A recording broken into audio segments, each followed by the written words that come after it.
Hello, everyone, and welcome to the NDTV WEF debate right here in Davos. This is one of the features here at Davos. We try and take a look at whatever issues there are that are really concerning India in particular and India's place in the world.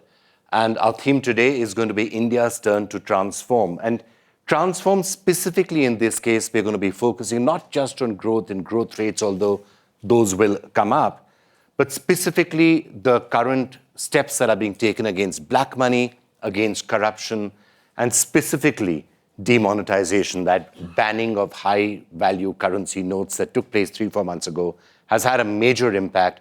And the jury is out. Was it good? Was it bad? Was it a wonderful idea but not implemented correctly? Was it as good as it could have been? Was it not necessarily the greatest of idea? So on this particular panel, we're going to take a look, at what India has just done and its implications. And because we're here at Davos, we're going to be getting a lot of global advice and expertise and some of the top experts in the field giving us suggestions on what could have been done better and what can still be done to ease any residual pain there is. And then we want to move on to something else, which is perhaps an even more important question. The stock of black money is all very well, but what happens to the flow? How do we prevent corruption in the future? How do we prevent the further generation of black money from coming in? And that's something that, again, we want to take lots of advice. I will be taking questions from the great audience that we have out here as well. And you can be sending us questions on social media. You can tweet us with hashtag NDTV and hashtag WEF, and we'll be taking all of that as we go forward. Let me start now by welcoming the panel that we have. Nirmala Sitharaman, Minister of State for Commerce and Industry of India, thank you so much for being with us. Somebody who's been dealing with the entire aftermath of what's happened with cash.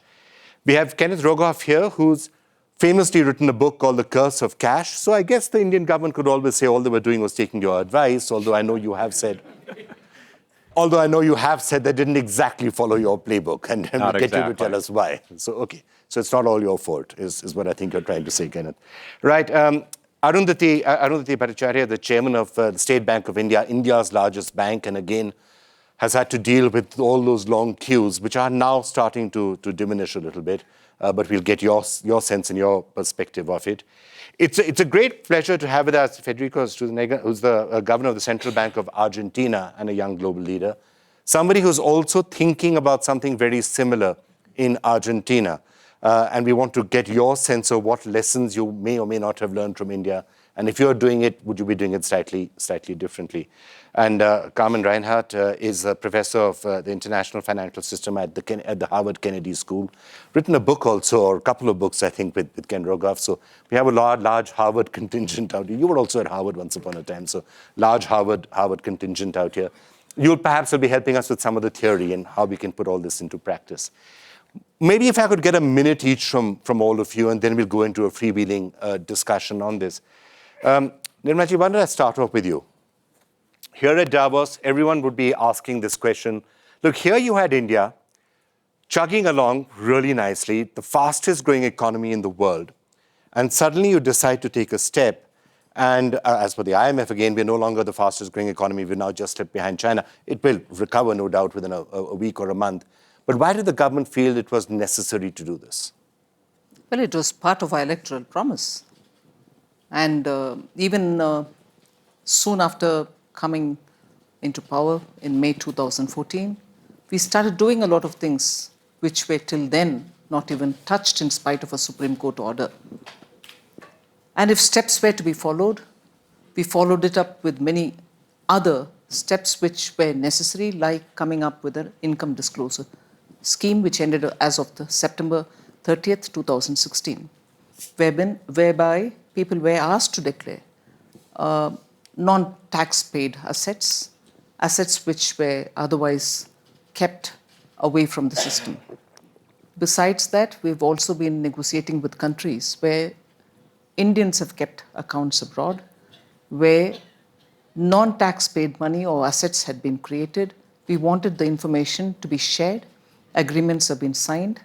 Double taxation avoidance treaty, which was becoming a big issue because a lot of investments were happening in India.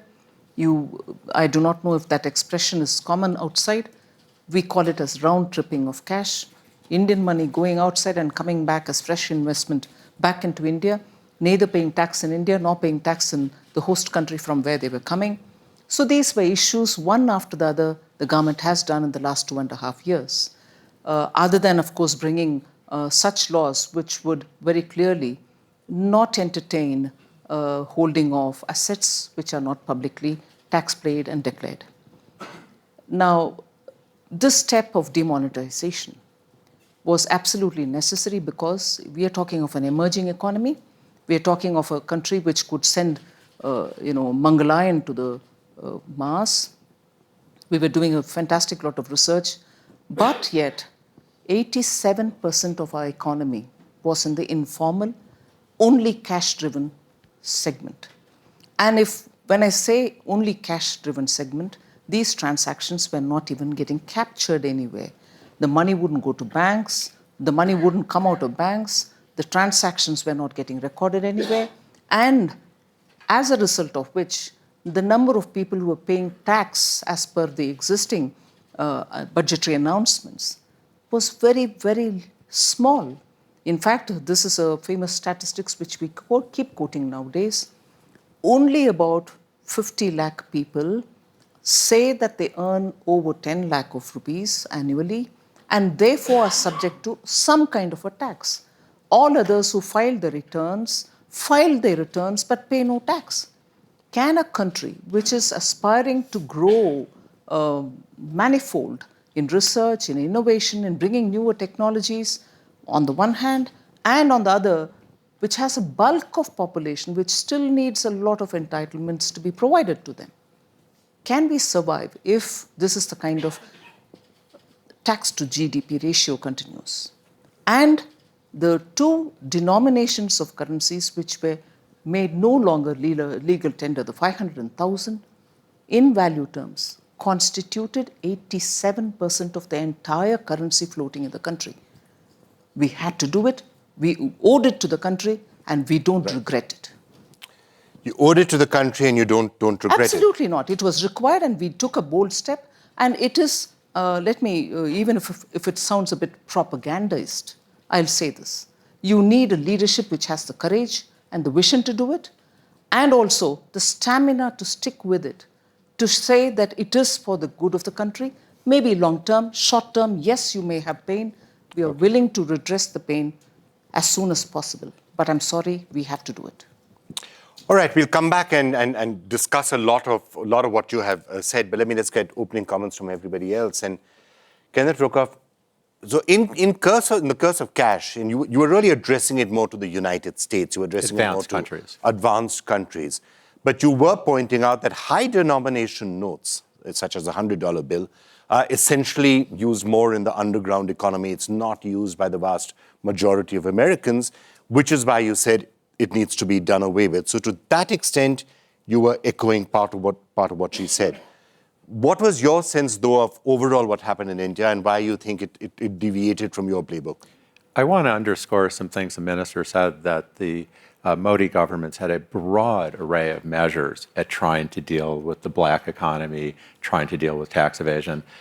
My book's about advanced countries. It doesn't, it sort of says, I don't see doing this yet in developing economies, but it actually talks about some of the policies India did that were very clever. For example, requiring, in many cases, licenses to be paid online instead of in cash, which, the whole idea of the license, Raj, and everything, it was a brilliant, very simple, brilliant idea, and there were many things.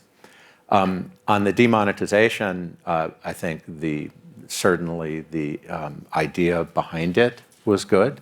What they were trying to do of address black money, terrorism, crime is hard to argue with.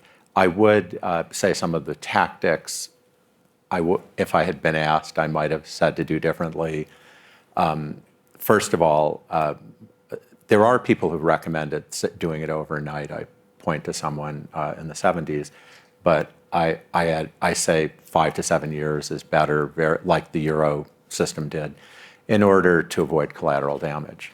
A second point is one could question, and I just didn't look at the evidence. I have India treated in my book, but of course the largest bill was about $15. And, is that worth doing? And if you're doing that one, should you also have done the 500 ruble note? I mean, I don't know. I haven't been presented with everything, but it's smaller than my threshold. Probably the single biggest thing is this question of how much do you want to capture the black money, stand there ready to arrest them if they can't, say what they did with it, versus avoid collateral damage in the economy. And I think a big problem is that almost nobody knows this, but it actually takes time to print currency. You think, I've just run it through a Xerox machine. Actually, these machines are like rocket science. It's very complicated. 6 to 12 months, also in Europe, everywhere. And so you need the new currency printed before you replace the old currency. And I think that was the single biggest problem that they had. But I do think it's going to take years to see what the long run effect will be. Right.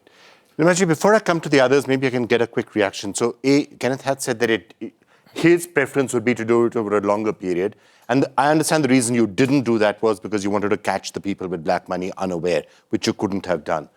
But the other point that he made about printing the notes in advance, and that is a question I've asked you and many others in the past, it was theoretically possible to have printed 500 rupee notes weeks, months in advance, had a stock of 6 lakh crores of new notes printed in a warehouse somewhere. Say it's a new design that we are coming up with, print the series, and then after demonetization, you could remonetize really fast. Why is it that the government never did that? No, I appreciate this observation, and all things being equal, yes, we could have done that. But then, the same argument holds good here too. Indians are very sharp in these sort of things. They would have smelt it, saying, oh my God, it's being printed. It's being printed. You don't do it for fancy. There's something coming. Much before you would have imagined, people would have stashed. Well, So I think on all scores, we have to keep factoring the brilliant Indian mind. But theoretically, just to play devil's advocate in this, theoretically, you could have run a children's design competition and say, new 500 rupee note to be designed, and say it's going to be a pink note with a Mangalyaan on the back. So when you're printing it, people would have said, yeah, we know they're printing it. They wouldn't necessarily have anticipated demonetization. I'm not printing. No matter how smart they are. Vikram, I'm not going to be holding a philatelic competition for children. I'm printing rupees. I'm printing. No, I'm just saying how you could have got money. over the secrecy question. Well, that's one way of getting over the secrecy question. That's the only limited point. Okay, Arundhati, the basic philosophy of what was done, and having had a rather harrowing 3 months in retrospect, are there things that you think, A, the government could have done differently, the Reserve Bank of India could have done differently, or banks like yours could have done differently? Well, starting with banks like ours, I don't really think we could have done anything differently. I think we put our best foot forward and really fought it out from the trenches almost, so to speak. Regarding the Reserve Bank, I think what has been said earlier and in many other forums, that probably more communication would have been good. Because as you know, when there is a situation that people don't understand, there's a lot of angst, there is anxiety, there is fear, and it's important to have official communication in order to sort of assuage people's fears and to ensure that things don't go out of control.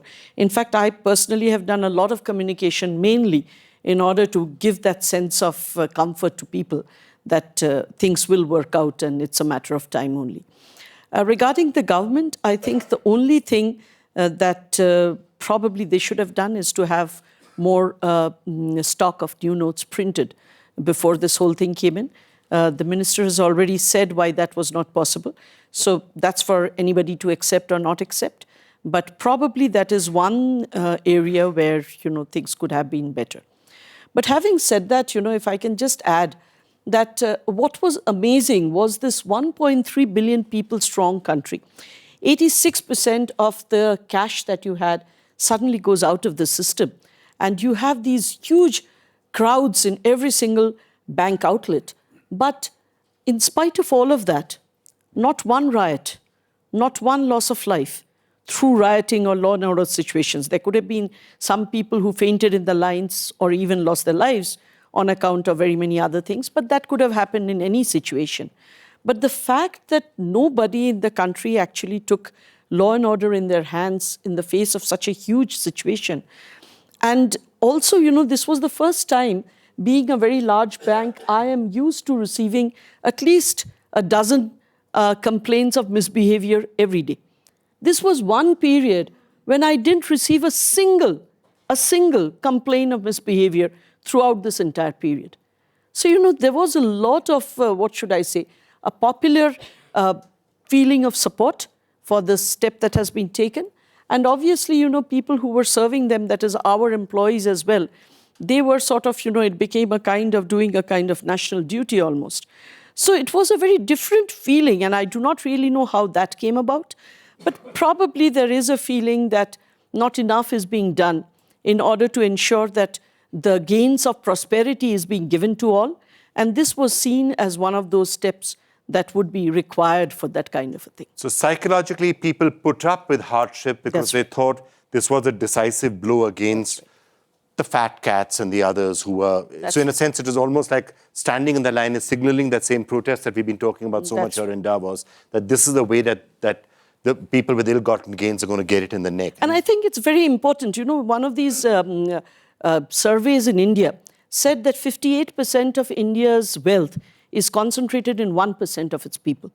So you can imagine the division between the haves and the have-nots. And that, when it keeps getting wider, it's going to result in a lot of pushback. And these sort of steps probably answer those people to the extent that, yes, something is being done in order to ensure that the gap doesn't widen further. You would probably have the clearest finger on the pulse of the situation on the ground. Would you say things are 90% back to normal, 80% back to normal? What sort of cues are you hearing about? What sort of stress levels are your bank officials under now? Cues are now a thing of the past in metro, urban, semi-urban areas. They're still there in rural areas, mainly because in the rural areas there are many more people to be served and less people to serve them, because our branches in the rural areas are typically small branches manned with very few people. Turnover-wise, I would say people are up to 92, 93% of where they were before the demonetization. So about 92% is where I would put it. What the problem really is that in many small businesses that were avoiding taxes, they were doing legal business, but they were not really paying taxes because they were not reporting their revenues. For them, they feel that some of their business models may have become unviable because their margins were so thin that they feel that once they become included in the regular system, in the official system, then their margins will not give them the ability to carry that on. Now, these businesses are literally reimagining their business case and the business model. Yeah. So I think this is one area where we will have some time lag before they come back in and start operating. But I guess when it comes to those businesses, if somebody's been evading tax all this time or making a business model by not paying tax, I guess the government and the minister would say, well, too bad, you should have been, Actually, you should have been paying tax. It had to happen. One other thing that is not generally known is that the cash intensity in the Indian economy has been going up tremendously. If you look at a bank like ours, we were giving cash to the extent of 3.4 billion rupees per day in 2013-14. In early months of this year, that had gone up to 6.9 billion per day. So from 3.4 to 6.9 in a matter of 3 years. And if you look at cash with public, in the last 2 years, cash with public had gone up enormously.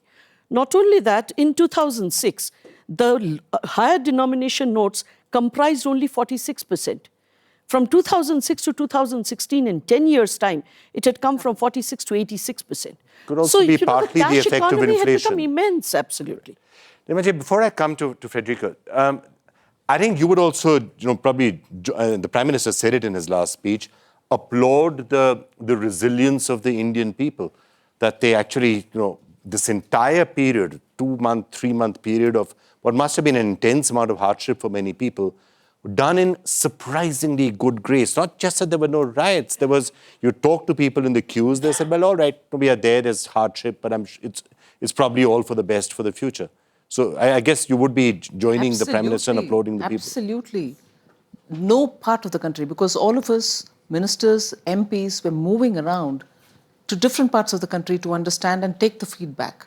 And that was one of the reasons why the DEA, the Department of Economic Affairs, almost on a daily basis had to come and respond to some of the messages that we were sending from different parts of the country, saying, would you do this, please? Would you redress this little bit of difficulty, and so on. So through the 50 days, you had the DEA coming out and speaking every day to respond to those calls which we heard on the ground. But even as we were sending these messages, I'm absolutely shocked, and I pay my respects to all the Indian citizens who put up with this hardship with such a grace. You were right, absolutely graceful conduct. There wasn't any bitterness. If anything, I can say that we drew a lot of motivation from it by a common citizen telling you, we understand why you're doing this. So I would take that as an endorsement to the fact that there is a great amount of popular will to crack down on corruption and to crack down on black money. And that is where the next part of the chapter, because this is a one-time exercise, and we will debate how much of a positive benefit it's given on cracking down on black money already.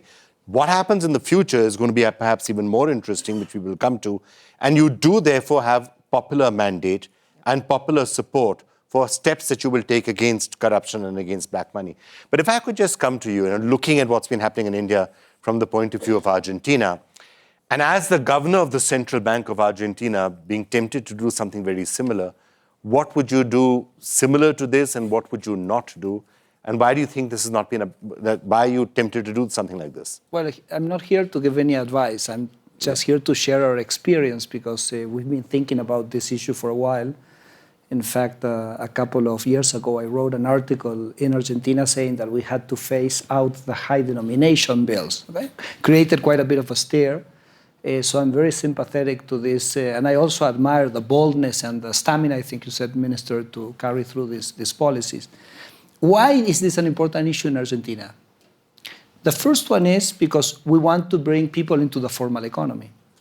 And for that has to do with fairness, which is something that the minister already talked about. Because we have a system where only a few pay taxes, and they have to pay very high taxes. And you really want a system where everybody pays lower taxes, and that would be a fairer system. So for us, it's fairness what's behind this.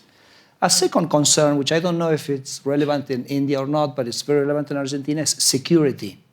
Yes. So we have kind of robberies, and you have people which go around with cash, and they get mad because they have cash.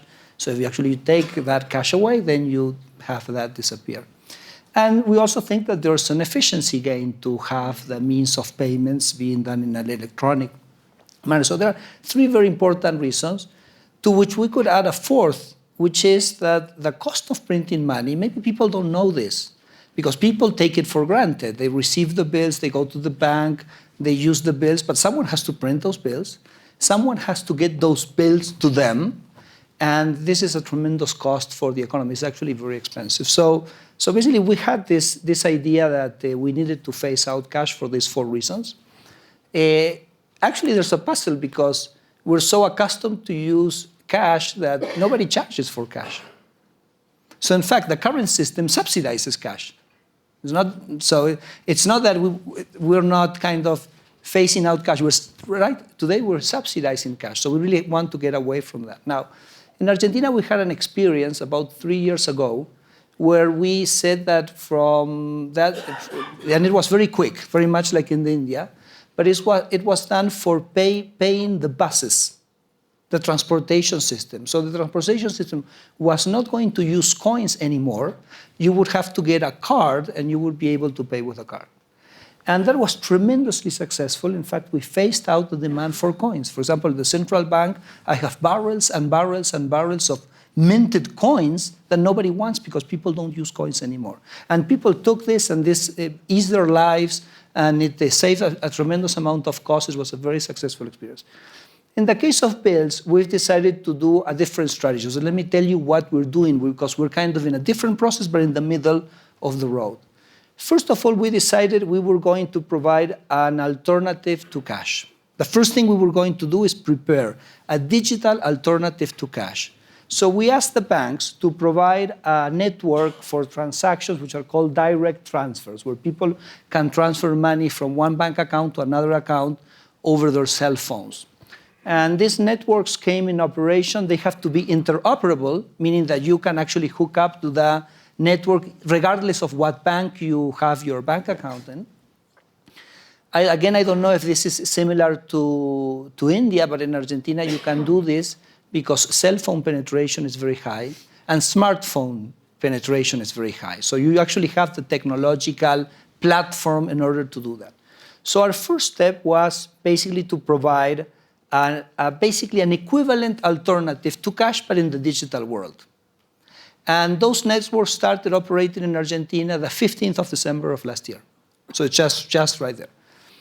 Now, the second step is how do we push people to operate into the digital world? Because you can open up the accounts or you can have this mechanism, but if people don't use it, you haven't done anything at the end of the day. So here's where we've taken the idea of Sweden. One day I was talking with the president of the Central Bank of Sweden. You know, in Sweden, only 6% of transactions are done with cash.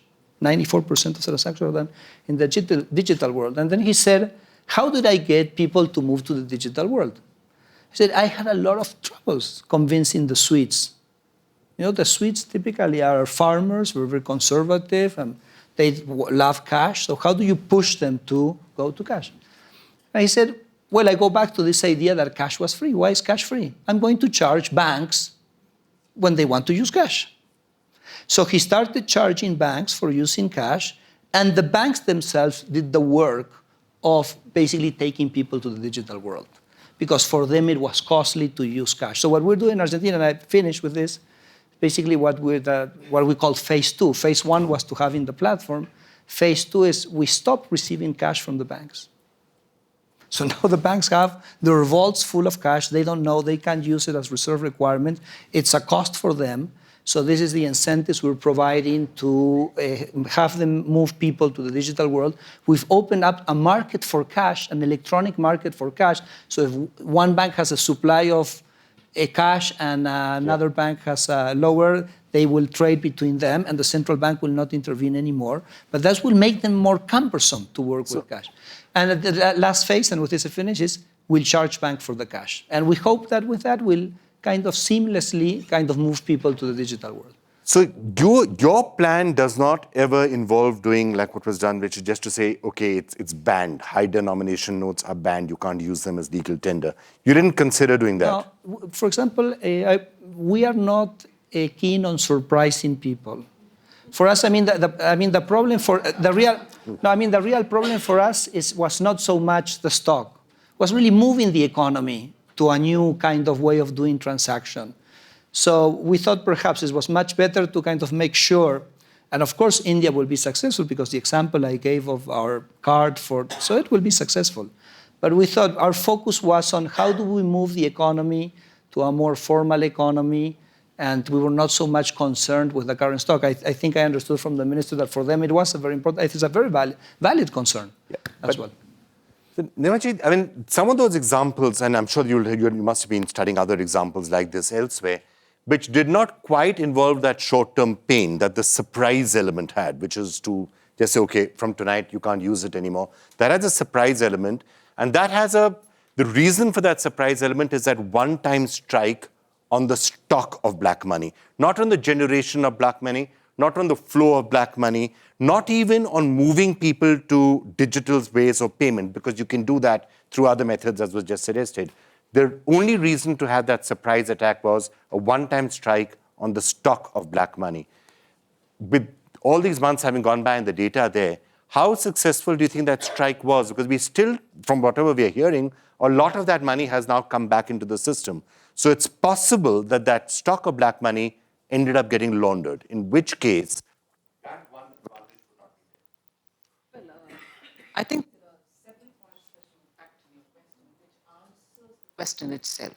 For instance, it's a one-time attack on the stock. Assume that that's the argument. Yes, the stock has been now drawn out of where it was and got into banks.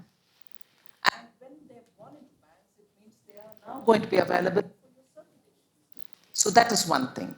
And therefore, there is no distinction between attacking only the stock and not thinking about the flow. Both are being targeted. The moment the money has come into the banks, it means there is a possibility. Now you can think in terms of what is going on. It is no more anonymous. It has to be identified. So that's one thing. The second thing is, Argentina's experience is probably based on some other background realities. In India, the question of holding cash, unaccounted cash, what we call black money, is a major issue. We could not have little by little, absorbed the 500,000 over several years and waited for the impact to bear it on itself on the economy. So obviously, you had to look at not just drawing 500,000 over a 5-year period, but to make sure that that is hit at.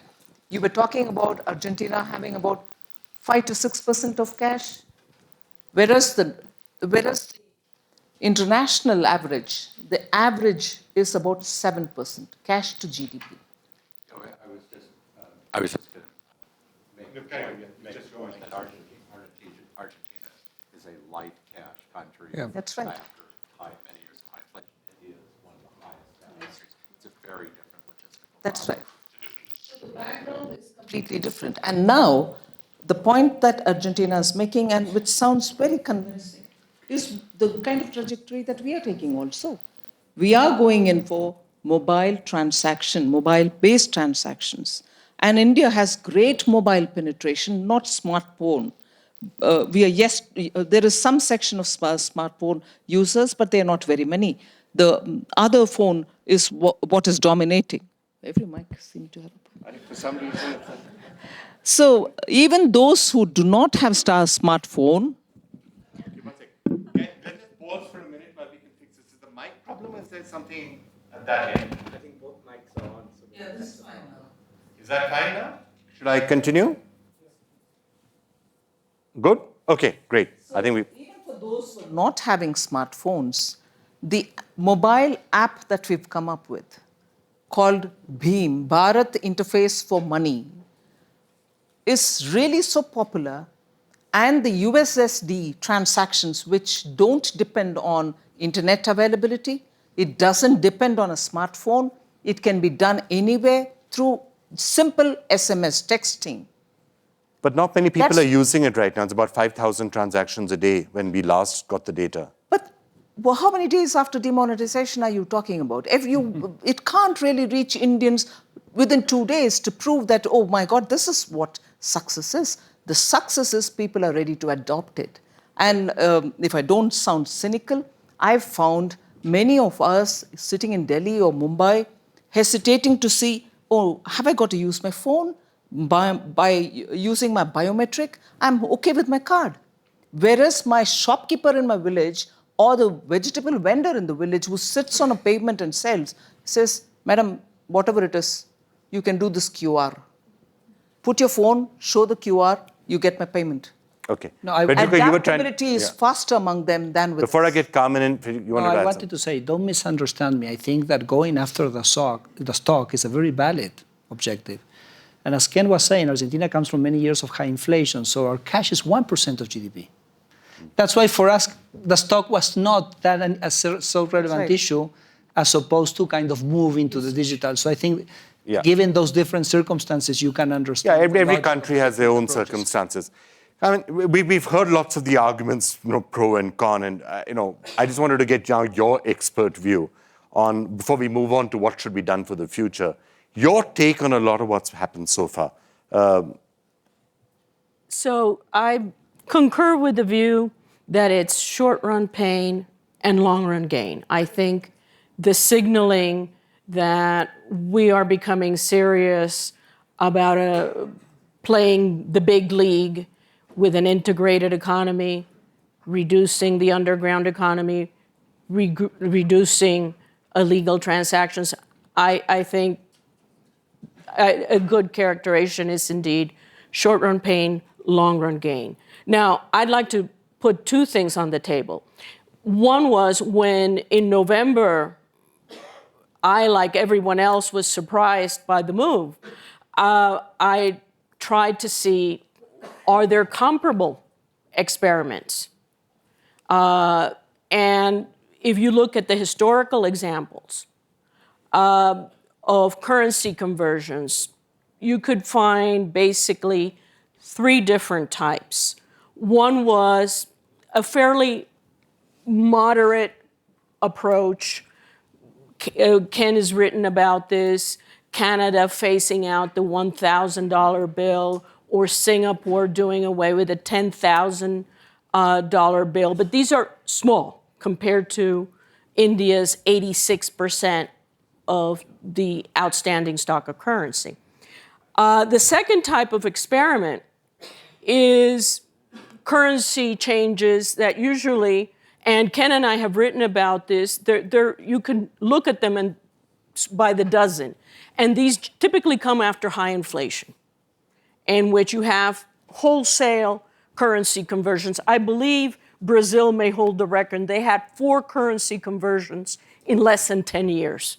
I don't take issue, but I think Brazil still wins. But the main critical difference, and Federico has mentioned this, and Ken have, is that after a high or a hyperinflation, nobody's using currency, whether it's legal or not. The whole issue that India has faced, that currency is such an ingrained part of rural transactions, small businesses, and indeed entire industries, that after a hyperinflation or a long period of high inflation, you don't worry about that. People have either moved to dollars or some other currency, or perhaps indexation, or they have found alternatives to currency. Now, the third example is the closest thing to India, only in intent, not in magnitude. And this is what the military bases, I know this sounds far-fetched, but just bear with me. The military bases, U.S. military bases in World War II, during Vietnam, would, upon surprise, change military certificates, change the color. Why? Because they knew those military certificates, which were not legally used outside to try to shield the economy, were being, soldiers were paying with these military certificates in bars and in all kinds of places. And so there was a very active black market. And they would abruptly change them to kill the black market. Those episodes were successful because usually the bases would be attacked afterwards as the locals retaliated for the capital losses so where does this leave the India example? I have to say this time is different. This time is really different. And I can say that because in terms of the scale and the potential impact on economic activity. Now, let me just add one more thing. I still have a pet peeve on how it was conducted. This is strictly in the backward looking. And it has, I think the issues here have been discussed by experts on the issue of whether currency should have been, ready, or to what extent was a surprise, a total surprise, a good idea. But my pet peeve is India's also undertaking another extremely bold initiative, the GST, the introduction of the GST, which I think will deal also with the problem of flow. This is it's broadening the tax base, it's closing loopholes, it's getting at segments of the economy that have never paid taxes. I would have preferred the GST to be introduced before rather than after the currency conversion, because I think you think that it might hold up the introduction or the implementation of GST? That is what We've had some opposition leaders saying that. And it also concerns me that some of the snags with the demonetization may be, connected to the GST in a way that they may have no connection. That's my pet Okay, peeve. push GST first. I just want to get any, before I come back to Nirmala and then move on to the flow part of it. Your sense, any of you, your sense of how effective a strike this is going to have been on the stock of black money. You are, I'm sure, hearing the same stories. And I know, Nirmala ji said that in a sense, it has been tagged, it's back in the banking system. Sooner or later, those who laundered their black money will be found and will be identified. So therefore, that stock aspect of it, which is the only reason to have done it in this surprise manner, will eventually come to life. Are you as sanguine as that, or are you doubtful? Well, there are certain implementation issues still, because you can understand with so much of stuff having happened, and with the kind of numbers of people that we have in our country and the number of accounts that may have been used, to study all of this and to come up with the right kind of questions to the people who need to be asked them is actually a humongous task. Of course, technology is going to be used in order to understand the patterns and stuff like that. But even then, it is a humongous task. The second thing, I think, which will actually tell us whether this is going to be a success or not, is what happens going forward and how much of digital is actually used by people for doing their transactions henceforth. I can tell you that, if, say, just for cards, we were doing about 950 million rupees worth of transactions per day before the demonetization. Today, per day, we are doing 3.9 billion. So we have gone up 4 times in this space of 60 days, the card transactions. However, the moment the withdrawal limit in the ATMs went up to 10,000 rupees, the very next day, the number of card transactions, the amount of card transactions came down.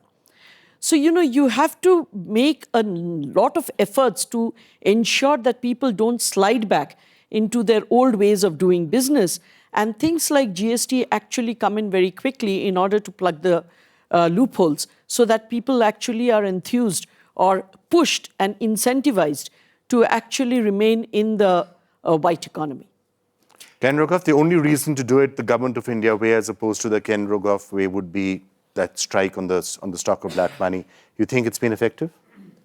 Well, in short, probably not. That I think they had a weak hand because they didn't want to have chaos, and they realized they had problems. They couldn't really be that strict. The numbers are big. But I want to underscore something Carmen said, which is it's a long-run thing. It's a question of the follow-up. And have you changed Carmen said this may change the mindset, a wake-up call. You have to be careful if you're using cash, but then you have to follow it up in other ways. And there are many examples across the world, for example, putting limits on the size of cash transactions, changing other reporting requirements. At least with major department stores or larger stores, you can require them to put black boxes and wire their cash registers, which is done in a number of countries, including Sweden now. Right. Did you ever consider, taking Carmen's point forward, waiting for GST or, saying that the phasing should be done? Or are you reasonably confident both these big bang steps can be taken simultaneously? Well, the GST is going through a process now, and we hope to conclude the discussions so that it can be rolled out from 1st July. But you saw, and everybody saw, the way in which the negotiations or discussions with the states were going on. The GST Council got formed after the constitutional amendment itself. So there was a trajectory that this whole debate of the GST was taking on its own, in the sense it was becoming more political dialogue. Whereas the mandate with which we've come, we've got 5 years within which we have to show maximum intent to curtail black money. So there was no choice. You wouldn't put GST before or after. GST depended on so many provinces agreeing with you, so many ministers from the states agreeing with the details of what went into GST. So to even have a calculus that the GST first, then this, wouldn't be fitting into the framework of things as to how GST gets negotiated and how the demonetization, which had to happen. So there was no choosing between the two in terms of time. Right. If I can now move to the basic core question of future suppression of corruption and preventing further black money. There are two possible ways of doing this, and the government has referred to both aspects of this in the last few weeks. One is to say, yes, our tax department is going to go after people who are laundering money. There's going to be lots of vigilance, and officials are going to do it, which is fine. That probably needs to be done. All these records need to be studied. But going forward, to expect that tax inspectors or Inspector Raj or people are going to be able to monitor and check and figure out who's corrupt and where the black money is coming from, probably not going to work, because many of those people are the very same people who are the cause of corruption in the first place. So the minute you give any inspectors or any government officials full power to go out and check who's making money, you can almost be certain that it's an invitation for them to make money themselves. And that is why maybe something else is required, better systems, streamlined systems. What is the government's thought process in this? Well, I think partly Mr. Bhattacharya very clearly said about it. It is not to go back to the days when the income tax commissioners or his staff would be going and visiting people and say, we suspect something is wrong with you. There is an immense technological capability which is now in place. Without human interface, it can go by a certain pattern, certain flow, your average deposits in the bank, yearly average, and so on, has its own matrix, and then randomly picks on people where some entries have been noticed which are unusual, based on which the question is going to be asked of people to explain for themselves, first of all, as to what is happening. So it is not as if somebody is going to knock at your door and ask you questions. The system is going to highlight those who have to be contacted. They are going to be asked questions. They are going to respond to it, probably through email, probably through whatever, through their chartered accountants. And it is only after that, if there is a need, they're going to be asked to explain it before a commissioner. So I think the narrative is now moved over to, depending on technology, minimum human interface, and therefore going back to a system of Inspector Raj doesn't arise at all. Okay, that's probably something that Davos would be particularly delighted to hear. Use technology, use artificial intelligence, and no Inspector Raj. That's the theme of this year, really. Very much fourth industrial revolution, if you know what I mean. Just looking at that theory, and I'm going to come back in reverse direction. What would be the steps and the best way if India is to transform and to say, look, we're going to be cracking down on black money, this entire system of number two money, illegal money, black money, corruption, this is going to be a decisive war on all of that. What were the steps you would take going forward? You're asking me? I'm starting with you, yes. Okay. There's a number of things, and much of which is already, as I said, connected to the GST, I think. The broadening of the tax base, getting to pockets that were completely underground economy, have never been anything other than underground economy, is extremely important because India is moving and keeps ratcheting up in its world position. And so the idea of relying on tariffs or relying on the financial repression tax or other forms of taxation that are not longer seen as attractive is filling in those holes is extremely important. Secondly, I would have to say is, what are the alternatives? I mean, monitoring gold. I mean, is gold going to be another source, an alternative to cash?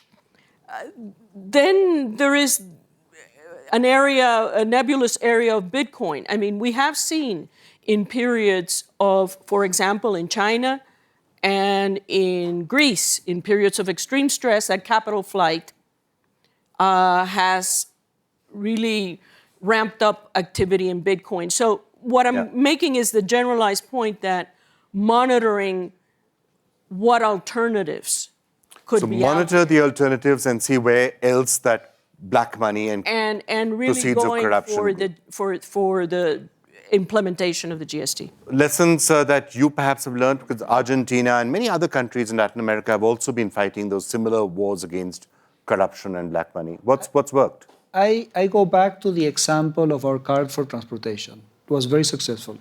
But why was it successful? Because it was so convenient that people embraced it willingly. Back in 2001, we had a fixed exchange rate regime, and the money left Argentina, so we had a huge monetary contraction, and actually people started creating their own money. So if you don't create, and if you take money out of the system and you don't create a system by which people can do transactions, the idea of people creating their own money is not just a fantasy. It has happened. In Argentina, it has happened. Okay. So I think I would say this is a very important thing. You won't solve it legally. For example, in Argentina, we have restrictions. You can't do with cash. You cannot do with cash transactions above certain amount, but it's impossible to enforce that. Absolutely impossible. So I think, again, the focus in our case, in our experience, is to build a digital way of doing payments which is better than the physical cash. I'll just give you 2 examples of things of how fast things are moving. I told you in December 15, we started having this interoperable network of digital payments.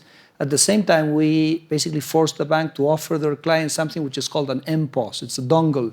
It's something that you hook into your cell phone, and then you can pass the credit card.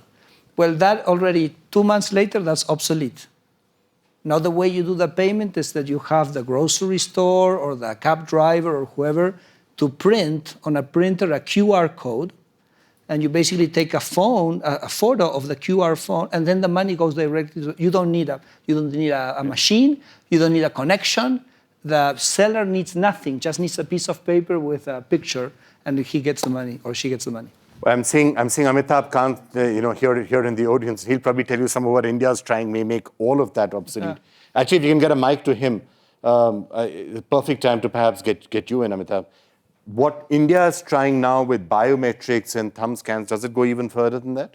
Well, India's on the cusp of a very, very major technological revolution, which will make everything irrelevant. And, because you'll just use your thumb or your iris to transact all debit and credit. And this has not happened anywhere else in the world because 110 million Indians have biometric today. And this will, by 2020, to my mind, make all debit card, credit card, ATM, all dongles, all ATMs, POS machines, all redundant, totally redundant. And India will really set the trend of technological leapfrogging across the world. By 2020, so that's only 3 years away, yes. You actually think there'll be enough biometric sensors out there that becomes the dominant method of payment in India? So actually every single mobile will have either your thumb or your iris. And so each one of us in India will be a walking ATM. We will all be transacting through that mobile. And this will probably be the biggest technological leapfrogging ever in the history of mankind. Wow, that sounds. You're going to be having to implement some of that as the largest bank in India. We are how realistic is that? That's very realistic, and I think it wasn't 110 million, so it's 1.1 billion. Yeah, 1.1 billion. 1.1 billion people already have their biometrics on Aadhaar. And as a result of that, this is something that's eminently doable. The dongle for scanning your fingerprints comes at a paltry 2,000 rupees. And if you buy in bulk, that price will go down further. So you just add it to your smartphone and you have something which can do all transactions. Okay, so let me put you on the spot right now. If you had to be, and you must be doing forward predictions for the State Bank of India and others, and saying, in 2020, 2021, are all of our branches, our ATMs, our cash machines, is all of that almost redundant? And should we be basing ourselves on those Amitabh's, no, you have biometric to understand sensors? That this is merely the payment system that we are talking about. Banking goes way beyond payment system. So to that extent, you cannot replace banks. But obviously what banks need to do is to digitize processes very, very quickly, which we are doing. And we are at the cutting edge of all of this. So we are very much a player in all of these things. I told you regarding the card transactions, how they had quadrupled over this period of time. At the same period of time, our mobile wallets, which used to do transactions of 10 million per day, is currently doing 70 million per day. So, all of this is going very, very quickly, and we are now on the UPI, where you can do your transactions merely if you have the phone number. You don't need a bank account number, you don't need the bank number, nothing. See, there are 2 other things, or rather 3 other things that I really want to talk about in demonetization. Over and above the bringing into the tax net those who are avoiding taxes, tax avoidance, there are three other very distinct benefits. One, of course, is that today the liquidity in the banking system has gone up hugely. Now, as a result of that, what has happened is in a space of 60 days, the bank interest rate has fallen by more than 100 basis points. In a country that is plagued with high interest rates, that's saying a lot. So it has brought in a huge amount of lendable resources into the bank. Okay. The second thing that is there is the push of digitization. What we have done in digitization in 60 days, I have not done in the past 3 years. So there is nothing like, in emergency to bring out the best in you, where innovation is considered, where adoption of something new is considered. Okay.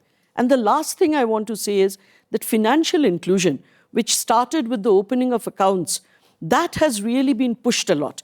I was just recently in one of the tea gardens in Assam. There, the tea garden workers get paid every week.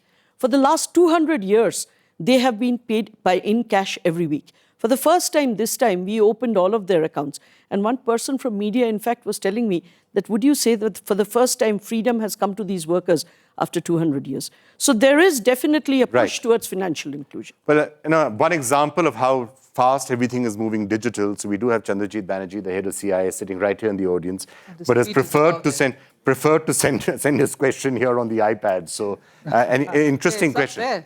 Yeah, it's up there. So, okay, we will rely digital, actually ask the question. You got it on the mic now. I just... so having got my attention digitally, will allow you to ask it in the old-fashioned manner. No, I just posted it. But two issues, actually. One, the informal sector has been playing a very, very important role in the economy in India. And well, while demonetization is going to bring in a lot of efficiency into the system, how do we deal with this current situation that the informal sector is going to play?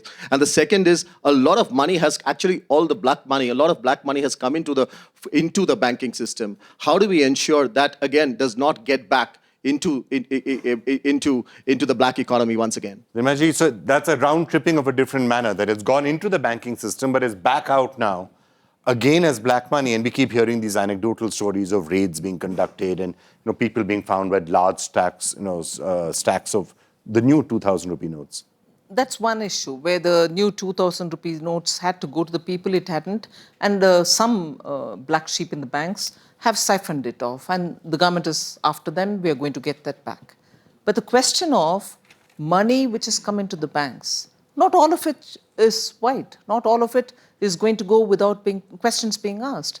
And if it doesn't add up in terms of reconciling with your accounts, it is definitely going to be declared black money. And the quantum which hasn't come is definitely still out there as invalid currency anymore. So the question is not about, all money has come into the bank, so where is your black money? Because everything that has come into the bank is still not assumed to be clean and white. As regards the informal economy, I think it is important now, with the GST also coming in, no transaction is just going to be left without. If you want the credits from the GST transaction, it has to be on board. It has to move from one point to another digitally. There's no human interface again there too. The credits are going to be given online. Your payment will be done online. And it is just one payment. You're not going to be paying taxes to 5 different authorities. So with all this happening, I think with the demonetization, with the informal economy being where it is, with the GST, even this is going to come on board. And therefore, I think we are talking about several things all at one go. And the major enabler in this is the digitized approach using technology. All right, let me get we're almost out of time now. I'm going to get a couple of quick questions. Adar Poonawala had a question. So. Adar Poonawala from the biotech sector in India. I'm sure that demonetization will have its long-term benefits, but a very important point that both domestic investors and foreign investors are concerned about India, and we feel it's far more important than even these issues that we've discussed about, and that's ease of doing business in India. Today, you talked about, Vikram, corruption going down. We feel that unless we're able to do away with these 20, 30 permissions that you need to start a factory or a plant or a business, once we get toward a single window type of clearance and all those reforms that Amitabh ji has done already a lot in India, and we're looking forward to achieving, I think that will really, truly bring down corruption once we do away with those areas. So my question would be in this is, can you perhaps shed some light on what has been the progress in that area and what can we see going forward in this area? Because that'll, it's all related to then jobs, investment, the business thriving and India reaching its full potential. All right, Mr. Jakar has one quick last question, and then I'll have to wrap up. I think we're out of time. So I request all the three non-Indians to, give their perspective on basic income transfers, if that is going to transform India. That's a question that Indians want. And see, ma'am, this is regarding the banking sector. You say interest rates will come down, but millions and millions of farmers have fixed deposit accounts and their income goes down. This is what India is asking, because economists want interest rates to come down for loans, while the depositors want interest rates to remain high for their saving bank deposits. So can you please clarify on that? Okay, I'm almost out of time, so I'm just going to come back to get Kenneth, just throwing that question that I started by asking, prevention of black money and corruption for the future. And I think Adit Poonawalla touched on one of the aspects of it. The easier it is to do business, the less complication you have, the less human intervention and discretion that there is. Potentially, that is the single most powerful weapon that exists to crack down on corruption and black money going forward. Well, absolutely. A, would you agree with that? And B, what else would you say? I mean, I think the reason that there's so many forms required is the officials want to collect bribes along the way. I mean, that's been the classic interpretation. And digitizing, putting it online, as the Modi administration did early on. I just want to say, I mean, there are many dimensions to cracking down on the black economy and energizing the whole populace to think about this as good. Cash is important. You can look at the advanced economies, which are in a different place.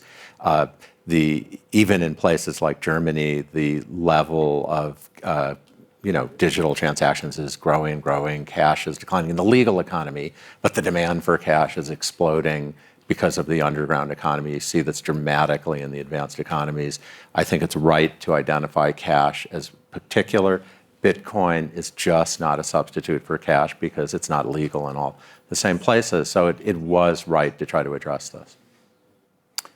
All right, Nirmala, we're out of time, but one final quick word on you. So I think that one of the basic lessons looking forward that is coming out, and taking again Radha's point, is just the more you simplify, the more easy it is to do business. The fewer permissions you need, forms you have to fill, licenses you need to get, people coming and bugging you, the more, that will be probably the single most decisive blow you can do on black money and corruption. There's no doubt, and we are at it. In fact, almost on an everyday basis, we are releasing the progress in this work. Where you required 8, now you require 1, and you don't do on paper, you can do it from where you are digitally and so on.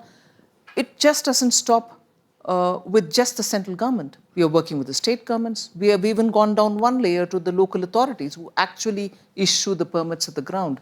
So the work on ease of doing business is ongoing, and with customs at the port, we have we've clearly concluded having a single window portal through which your phytosanitary inspectors, your customs officials, whoever has to be there to certify any export or check any imports, are all falling in place. It's an ongoing work. I don't think it's going to finish just yet, but it is happening. All right, we look forward to that process going forward. Ease of business, cut red tape, give 1.1 billion Indians biometric sensors through which they can pay. And if all of that does happen in the next 3 years, India will have transformed. I think that's something which we can all agree on. Thank you all so much for having joined us. And that was the NDTV WEF Debate 2017. Thanks for having joined us.